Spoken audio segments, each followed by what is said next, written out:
pile is a combination of food waste, which has been sitting in bokashi buckets, these 20-litre buckets here, with a bung in them to collect the juice, which we drain off and use to feed plants, and then pour the food waste, which looks slightly yucky by the time it goes in the compost pile. Well, that's been sitting there several weeks. Bokashi bran has stopped it going sour and made it less appealing to rats. So these have been stored up in our basement, and when we have 7 of them, we bring them down to our compost bays and try and get an equal mix of green and brown materials. So here we've got lots of hedge clippings, the twiggy stuff, which is the brown material, and we have the food waste, which is the green material. I was after some grass clippings, and I've been hearing the sound of lawnmowers everywhere today, and just happened upon a neighbour and been told that the neighbour had buckets full of green bins full of grass clippings. Grass clippings are a really great ingredient because they get the compost pile up really hot.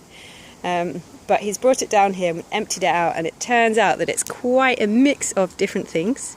There is some grass clippings and some ash, ash is alkaline, so it will help the compost heap be less acidic. But there's also all sorts of other things, and I'm a bit reluctant to take the risk of putting it all in there in case there's weeds, and he did mention that there was some bindweed. I don't want it to all start growing in the pile. So I'm going to take off the top layer, and then I think I'll put the rest in a separate compost pile where we're not going to risk mixing our compost that we use for growing food with weed seeds. This is the pile that was most recently produced, probably about 2 months ago. It's just about going to be ready to use at a push.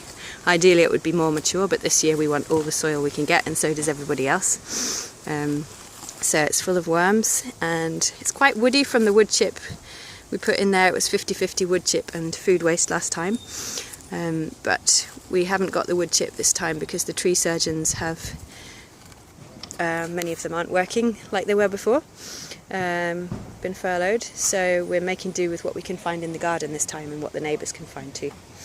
So we're going to grow our tomatoes on top of this, and then the stuff that was produced before then is in this builder's bag, and this is really nice when it's been sieved through this mesh. Turns out super fine and crummy, and that's going to be used for potting on. So all in all, we're meeting all our garden and soil needs through these compost piles.